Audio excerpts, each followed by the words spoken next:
Hi guys, That's Song Review Guy here, and this right here is my 200th video. Today, this will be an album review, one that's been on the back burner for a little while now, and it's the one that I teased in my first album roundup review video. This more than likely isn't going to be a common occurrence for my album reviews, but I thought I'd make this one a little different. So, let's do it. It's the newest release from Kanye West. It is, of course, The Life of Pablo. The seventh studio album from the American rapper Kanye West is one that has drawn plenty of ire from anyone and everyone who has taken time out to listen to this album. Pretty much like the rest of Kanye's body of work, musical outlets both professional and internet-based have taken the project entitled The Life of Pablo, turned it inside out and studied every nook and cranny and have fallen on either side of the fence, lauding it as another great Kanye album that displays his unique style of creativity, or condemning it as a sloppy, unfinished, messy album where the guy fails to paint himself in anything but a flattering picture. Ironic enough, since many critics have actually turned this negative into a positive and stated that these reasons are what makes this album an enjoyable listen. Some of the backlash this album has faced did cause a noticeable reaction from the man himself, putting critics on blast in a rant that was honestly quite ridiculous in and of itself, and even going as far as to alter the record even after its initial release date 5 months ago, something that was unheard of at the time and highly unconventional to say the least. Then again, this is Kanye West we're talking about, so we really shouldn't be surprised with anything that the guy says or does, should we? Some of these changes have included splitting tracks up and giving them their own slot on the album, and the most recent of all, a new song added to the very end of the album called Saint Pablo, which will be mentioned in this review. The one thing that immediately strikes the listener is the obscene number of guest vocalists that appear throughout the entirety of the project. Just to name a few, you have the likes of Rihanna, Chance the Rapper, Chris Brown, The Weeknd, Sia, Young Thug, King Cudi, Kendrick Lamar, and so on and so forth. Naturally with varying degrees of likability than others. This almost doesn't feel like a Kanye West album in that regard, and it's only emphasised further by the fact that in a lot of the tracks, Kanye's involvement does come across as very minimal. A lot of the time the choruses are handled by the guests, where Kanye's main focus is on the verses, and again, this does produce varying results. Thematically, the album doesn't follow any specific pattern or narrative. You've got your atypical rapper bravado thrown into the mix, as to be expected, but we also have themes that relate to family, his wife and children, past situations that Kanye himself has experienced, examining his place in the world as a figure of culture, religion, and a number of other subject matters. It's tough to pick a point to start at, but I think the one that's the most prevalent would be the subject matter that opens up the album, and is the most noticeable one, and that's the religious aspect of the album. Ultralight Beam opens up with the voice of a preaching child, which is intermittent throughout the track, backed by a gospel choir, and with Kelly Price and Chance the Rapper providing guest vocals. The song concerns faith in God, the doubt that creeps into one's mind over his apparent use of oppression, and the strength of faith and belief in overcoming those who doubt. The gospel style creeps over into the preceding track, Father Stretch My Hands Part 1, before breaking down into a dance track, Lowlights, which is a spoken uncredited monologue, Walls, where Kanye expresses his gratitude for finding salvation during the darker periods of his life, mainly finding said gratitude in his wife, but then again one could argue that the you could also be a higher power, plus the likening of him and his wife to that of the modern day Mary and Joseph. His status as a culture figure is explored in tracks like Famous, obviously referencing the Taylor Swift/VMAs incidents from a few years ago, but also goes into what the impact of being famous has had on him and his life. Props goes to Rihanna for a stellar vocal performance and sampling of Nina Simone. The theme of being a culture figure also appears on the end of Wolves, where West makes a comment towards the paparazzi's insatiable desire to photograph his children. Highlights, where he makes reference to his slew of Grammy wins, as well as his desire to only continue to make more waves in future endeavours.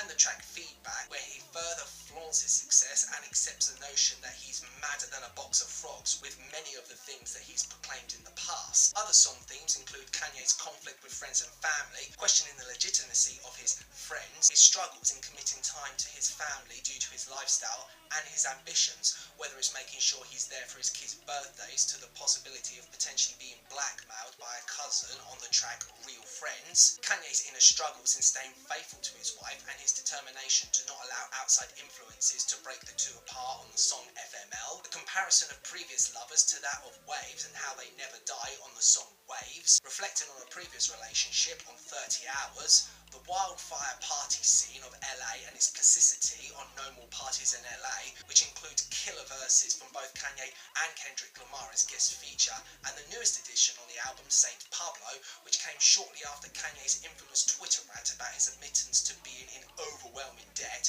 totaling the figure of $53 million, also going on to voice his insecurities once more, as well as address those who are concerned over his mental well-being, doing his utmost to assure those worried about him that he's fine. So that's the large body of the songs out the way. Now onto the instrumentation. And it shouldn't come as a shock to anyone when I highlight that the large body of this album is filled to capacity with your atypical electronic drum beats, use of hi-hats, trap-influenced beat moments, and synth lines, especially those bass synths. To this album's credit, there are plenty of moments on the album that I genuinely enjoy. I've already highlighted the gospel moments on the album, which I am a huge sucker for, but there are plenty more moments. Although simple, the two-tone synth line on Famous, along with the echo of the drum beat, is simple yet addictive. The snappy drum beat and bass inclusion on tracks like Feedback and Highlights are understated and allows Kanye to shine through with a strong flow on both tracks. Waves manages to strike a perfect balance with its stuttering synth, sporadic howls, and Chris Brown actually manages to exude some real emotion in his piece. The haunting drone on walls and addition of auto-tune vocals gives off this uneasy vibe, and with the thumping beat, it's pretty hypnotic. Oh, and Sia just sounds gorgeous on this track. Fade has a great groove going on, and the guitars, both electric and bass, give No More Parties in LA a nice bounce. But there are some moments that I don't find myself gravitating towards so much. Freestyle 4 is hands down the worst song on the album, with the combination of pitch-shifted synth strings and constant whoops throughout the entire track.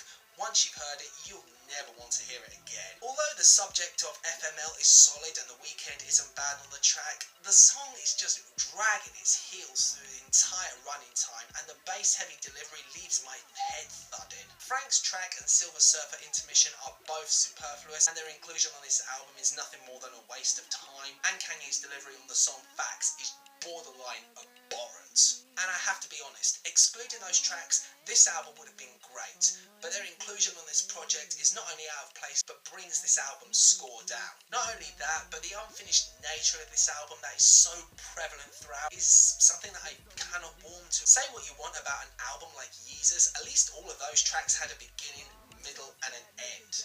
The majority of tracks on The Life of Pablo feel like they just have a beginning and middle. No end at all. Also, the overuse of auto-tune can wear thin on my patience. On some tracks it does work, but other times it's borderline unlistenable. Also, I don't think the point of a solo album is for your guest features to outshine you on almost all tracks. If billed as a Kanye plus guests album, that would be one thing, but it isn't, and this is where the buck stops, unfortunately. Nevertheless, whilst I do think Yeezus is better than The Life of Pablo, I would be lying if I didn't say that there weren't many areas on this album that I did wholeheartedly enjoy. There are some enjoyable beats, some very catchy lyrical hooks and choruses and performances that do warrant a decent score and recognition where it's deserved. So, overall, I score The Life of Pablo by Kanye West as 72 out of 100. And there you go. That was my opinion of The Life of Pablo. What did you guys think? Did you like the album? Did you hate the album? Do you agree with my opinions? Do you disagree with them? However you feel, leave your opinions in the comment section below. All opinions are welcome, the good and the bad. And until the next video, I'm That Song Review Guy, and take care.